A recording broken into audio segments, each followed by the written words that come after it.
Hello everyone, welcome back to my channel. जय गुरु नमस्कार। कैसे हैं आप सब? आई होप कि आप सब ठीक होंगे। मैं भी बिल्कुल ठीक हूँ।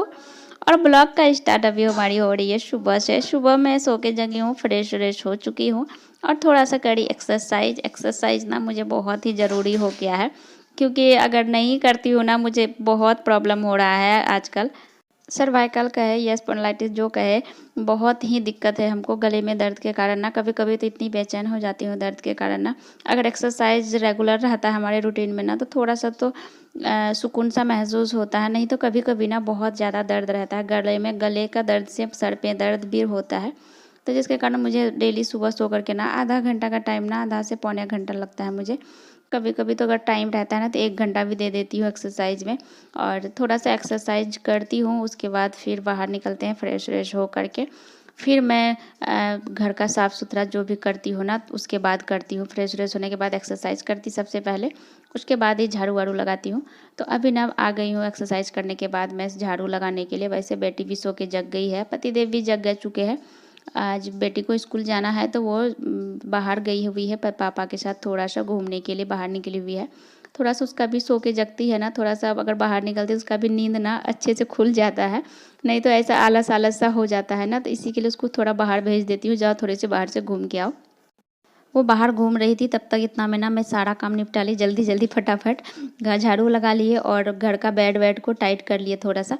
अगर बेड हमारा टाइडी हो जाता है ना तो घर में थोड़ा सा ना उलझास कम लगता है, घर का उलझन। नहीं तो बेड अगर बिखरा पड़ा पड़ा रहे ना एकदम घर का लगेगा कि एकदम बोझ सा बना हुआ है, घर कितना गंदा सा दिखता है। तो सबसे पहले ना मुझे बेड टाइडी करना ही अच्छा लगता है। तो बेड को जब भी सो के जगते हैं ना सबसे पहले बेड को ही ठीक करती हूँ मैं। तो बेड वेड टाइट ठीक कर चुके थे और फिर उसके बाद आ गई थी बेटी के लिए खाना बनाने के लिए किचन में। बेटी खा के जाएगी ओट्स। बेटी डेली मॉर्निंग में ना ओट्स खा करके ही जाती है सानवी। तो उसके लिए ओट्स बना दी हूँ और मैं अपने लिए और पतिदेव के लिए बना रही हूँ चाय। दोनों चाय पी लेंगे, थोड़ा सा हल्का नाश्ता भी हो जाएगा, जो बिस्किट विस्किट के साथ चाय पी लेंगे। और फिर उसके बाद ही कोई काम आगे बढ़ेगा हमारा। तो फिर बेटी को रेडी भी करना होगा। गर्मी तो आजकल बहुत ही हो रखी है, इधर बहुत ही ज़्यादा गर्मी हो रही है। तो इसीलिए के लिए ना सानवी सो के जगती है तो उसको फ्रेश व्रेश कराने के बाद फिर उसको ना सबसे पहले नहला ही देती हूँ। नहा करके स्कूल चले जाती है तो फ्रेश भी हो जाती है और गर्मी भी थोड़ा कम लगता है। आजकल तो इतना गर्मी हो रखा है ना, रात में नींद ही अच्छे से नहीं हो पाती है। सानवी के ओट्स में ना 2 चम्मच ओट्स डालती हूँ और उसमें ना 1 चम्मच डालती हूँ ड्राई फ्रूट्स का पाउडर। जो ड्राई फ्रूट्स होता है ना, सारे ड्राई फ्रूट्स जैसे बादाम काजू और अखरोट, ये सारा कुछ ना मैं एक साथ गर्म धूप में सुखा के फिर उसको थोड़ा सा ना, अगर धूप में अच्छे से सूख जाता है ना तो फिर उसको फ्राई करना नहीं पड़ता है। अगर जब धूप में अच्छे से नहीं सूखता है ना तो उसको थोड़ा सा फ्राई करना पड़ता है। तो फिर ना उसको फ्राई करके तो मिक्सी में ग्राइंड करके ना उसको डब्बे में स्टोर करके मैं रख लेती हूँ कुछ दिनों के लिए। जैसे 15 दिन 20 दिन या कभी कभी तो 1 महीना भी चले जाता है। फिर ज़्यादा दिन के लिए ना स्टोर नहीं करते, क्योंकि ना उसका जो सेंट है ना दूसरा अजीब सा स्मेल आ जाता है अगर ज़्यादा दिन हो जाने के बाद। तो वो तो फिर अच्छा नहीं रहता है। तो इसके लिए ना कुछ दिनों के लिए ड्राई फ्रूट्स का पाउडर ना उसके लिए स्टोर करके मैं ज़रूर रखती हूँ, ताकि उसको ना ओट्स के साथ सुबह सुबह दे देते हैं ना। वो बहुत ही ड्राई फ्रूट्स तो ऐसे डायरेक्ट खा नहीं सकती है, खाना ही नहीं चाहती। अगर पूरा एक काजू का दाना दे दूँ ना तो एकदम ही नहीं खाना चाहेगी, आधा खाएगी तो आधा गिरा के फेंक देती है, वेस्ट कर देती है। इसी के लिए ना मैं पाउडर बना करके रख लेती हूँ डब्बा में, ताकि उनके ओट्स के साथ मिक्स करके दे दूँ, उसके साथ खाया चले जाए। उसको कुछ तो सब प्रोटीन मिल जाए, कुछ तो मिनरल्स मिल जाए, सारा कुछ मिल जाए।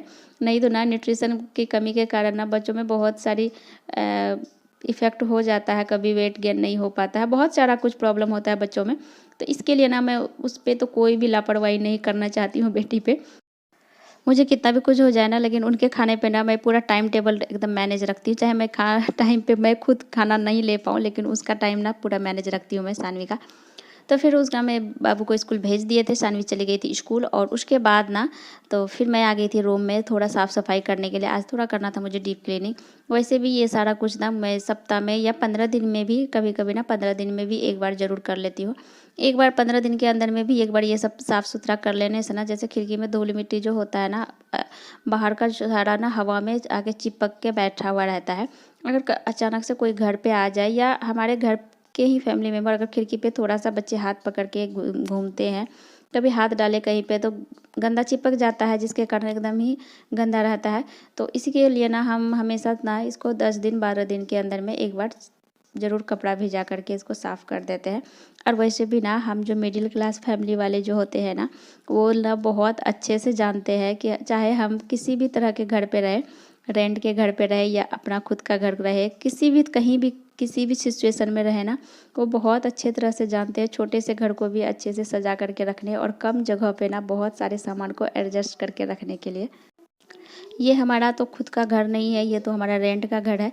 अब भले ही रेंट का घर क्यों ना हो, हम ना रेंट के घर पे ज़रूर रहते हैं, लेकिन ना हम उस कहीं पे भी रहे ना, हम जो मिडिल क्लास होते हैं ना, चाहे रेंट के घर पे रहे या अपना घर पे बंगला पे रहे, कहीं पे भी रहे ना, ये तो खूबी ज़रूर होता है कि वो हर जगह साफ़ सुथरा सुरक्षित ज़रूर रखते हैं।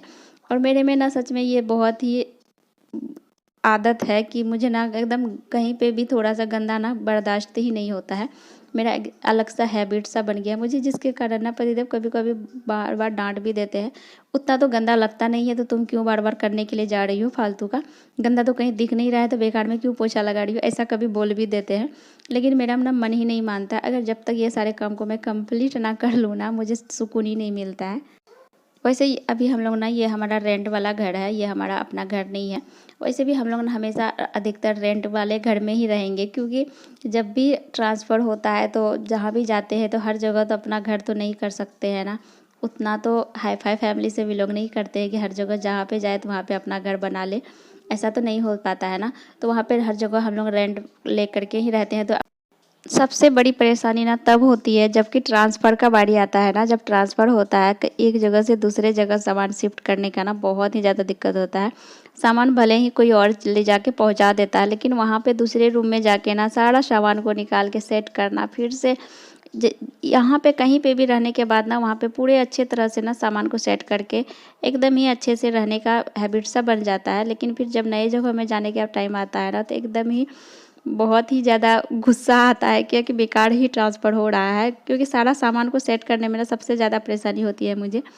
एक जगह से सारा सामान दूसरे जगह लेकर के जाना, वहाँ पे सारा सामान को सेट करना, बहुत ही ज़्यादा परेशानी का सामना करना पड़ता है। और ये सब चीज़ तो हम लोगों के साथ ना हमेशा हर 3 साल 4 साल में हो ही जाता है। हर 3 साल 4 साल एक जगह रहो, फिर से दूसरी जगह जाना ही होता है। उसके बाद घर का साफ़-सफ़ाई सारा क्लीन-व्लीन करने के बाद, जो भी बेड का जो भी साइड का कॉर्नर-वॉर्नर जहाँ भी मुझे लग रहा था थोड़ा गंदा, सारा को मैं पोंछ-पाछ दी थी। और जहाँ मुझे जाले वाले लग रहे थे सारा कुछ निकाल के फिर पोछा लगाई। पोछा लगाने के बाद आ गए थे, मैं चली गई थी नहाने। नहा करके कपड़ा-वपड़ा पसार दिए, पूजा-पाठ भी हो चुका था। उसके बाद मैं आ गई सीधे किचन पे जल्दी फटाफट खाना बनाने के लिए, फिर नाश्ता बनाने के लिए। पतिदेव को फिर टाइम भी हो जाएगा ऑफ़िस जाने का, तो फिर उसके लिए फिर मुझे सारा कुछ रेडी भी करना है। तो आज मैं बना रही हूँ ना, वैसे भिंडी का सब्ज़ी बना है और साग भी बना है, और मैं ना आलू का पकोड़ा बना रही हूँ। आलू दाल भी बना था, दाल के साथ आलू उबाल चुके थे, तो आलू को ना मैश करके, मुझे ये वाला पकोड़ा ना बहुत ही ज़्यादा अच्छा लगता है। हम लोग इसको आलू चॉप भी बोलते हैं। आलू का जब चोखा जैसा बना लेते हैं, उसको अच्छे से सारा कुछ मिर्च विर्च डाल के, फिर उसका चोखा जब रेडी हो जाता है, उसके बाद इसको ना बेसन में लपेट के फिर से छानते हैं। और बेसन के साथ साथ ना इसमें डालते हैं थोड़ा सा चावल का आटा भी, जो कि चावल का आटा ना कुरकुरा बनाता है। या तो कॉर्नफ्लोर भी डाल सकते हैं इसमें, तो मेरे पास था नहीं, तो मेरे पास चावल का आटा था, तो मैं चावल का आटा ही डाल दी। वो भी बहुत ही अच्छा होता है। आलू का जो पकोड़ा होता है ना, वो काट करके भी बनाया जाता है, लेकिन वो काटा वाला आलू का पकोड़ा से ना मुझे ये उबला हुआ आलू का पकोड़ा ना, चोखा वाला आलू का पकोड़ा मुझे ज़्यादा अच्छा लगता है खाने में। वैसे चना और मूंग ना मैं थोड़ा फूलने के लिए भी डाल दी थी, क्योंकि शाम के टाइम में ना, अगर मौका मिलेगा शाम के टाइम में, तो इवनिंग टाइम में थोड़ा झालमुड़ी बनाऊंगी आज। आज मुझे झालमुड़ी खाने का मन है। और वैसे भी ना ये चना मूंग ना कभी कभी मैं दे देती हूँ फूलने के लिए। रात में जो नाश्ता खाना बनता है ना डिनर के साथ ना, रोटी सब्जी के साथ, पतिदेव को पसंद है चना मूंग का सलाद थोड़ा, और तो वो खाते हैं, तो इसके लिए मैं कभी कभी डाल ही देती हूँ, लेकिन रेगुलर नहीं डाल पाती हूँ। भूल जाते हैं ना, याद नहीं रहता है, तो इसके लिए रेगुलर नहीं हो पाता है। तो फिर बन गया था, सारा कुछ काम भी कंप्लीट हो चुका था। फिर था क्या, बर्तन सारा मलने के लिए, तो सारा बर्तन को भी मल चुके थे, और चावल भी बना था, रोटी भी बन चुका था, सब कंप्लीट हो चुका था। और फिर अब किचन की साफ़ सफाई, जब तक ये सारे काम को मैं कंप्लीट ना करूँ ना, मुझे चैन ही नहीं मिलता है। मेरा एक आदत सा बन गया है किचन में काम करते करते ना मैं साथ साथ में ना बहुत सारा काम को भी निपटा लेती हूँ। ऐसा नहीं कि एक काम करते हैं तो उसी के साथ ना लगे रहते हैं। तो साथ साथ में ना वॉल का जो पोछा वो होता है वो सारे को भी पोछ लेते हैं, तो इससे हमारा किचन भी हमेशा साफ़ सुथरा दिखता है।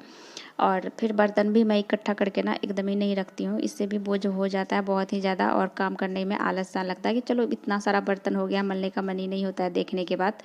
तो इसके कारण ना मैं बर्तन इकट्ठा करके नहीं रखती हूँ, सारे बर्तन को ना टाइमली धोते जाती हूँ, जो निकलता है तो उसके साथ साथ मैं इसको भी साफ़ कर लेती हूँ। तो सारा बर्तन वर्तन सारा कुछ साफ़ हो चुका था, सारा काम ही कंप्लीट हो चुका था 9:30 बजे तक हमारा। और बेटी भी स्कूल से आ गई थी, उसका वो ड्रेस भी चेंज कर ली थी। इतना में हमारा ब्लॉग भी एंड हो रहा है। आई होप कि आप सबको हमारा वीडियो पसंद आया होगा। मिलते हैं फिर नेक्स्ट ब्लॉग में। और अगर हमारे चैनल पर नए हैं तो प्लीज़ सब्सक्राइब तो ज़रूर कीजिएगा और कमेंट भी ज़रूर कीजिएगा ब्लॉग